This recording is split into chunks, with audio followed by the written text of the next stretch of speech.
সিফফিনের যুদ্ধে যখন একটা যুদ্ধের পরিস্থিতি তৈরি হয়ে গেল মুআবিয়া রাদিয়াল্লাহু আনহু এবং আলী রাদিয়াল্লাহু আনহু সৈন্য দলের মধ্যে, তখন সেখান থেকে আলী রাদিয়াল্লাহু আনহুর সৈন্য দলের মধ্যে থেকে আবু মুসা আশআরী রাদিয়াল্লাহু আনহু এবং মুআবিয়া রাদিয়াল্লাহু আনহু এর সৈন্য দলের মধ্যে থেকে আমর ইবনে আস রাদিয়াল্লাহু আনহু তারা বললেন যে কোরআন ফয়সালা করে দেবে, আমরা কেন মুসলিম হয়ে নিজেদের মধ্যে মতবিরোধ করছি বা আমরা কেন যুদ্ধে জড়াচ্ছি।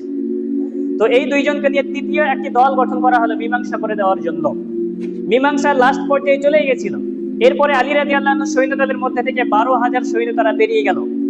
12,000 সৈন্য তারা বেরিয়ে গিয়ে বলছে যে আমরা আলীকেও মানি না, আমরা মুআবিয়াকেও মানি না, আমরা আমর ইবনে আসকেও মানি না, আমরা আবু মুসা আশআরী আমরা কাউকে মানি না। এরা কোরআন অনুযায়ী চলছে না, এরা কাফের হয়ে গেছে। তাদের যুক্তিটা ছিল খোঁড়া যুক্তি। আলী রাদিয়াল্লাহু আনহু, মুআবিয়া রাদিয়াল্লাহু আনহু তারা সবাইকে কাফের ফতোয়া দিল এবং ইতিহাসে এদেরকেই বলা হয় খারিজি। খারিজি তথা হচ্ছে বিদ্রোহী। কিন্তু আজকে দেখেন, যখন আমরা পলিটিক্যাল কোনো ইস্যু নিয়ে কথা বলি তখন আমাদেরকে খারিজি ট্যাগ দিয়ে দেয় কিছু আলেম। তো এটার সঙ্গে তো ইসলামের কোনো সম্পর্ক নাই। পলিটিক্যাল ইস্যুর সঙ্গে খারিজির এর কোনো সম্পর্ক নাই। খারিজি তাদেরকে বলা হয় যারা এখান থেকে বেরিয়ে গিয়েছিল, আলী রাদিয়াল্লাহু আনহুকে কাফের বলেছিল।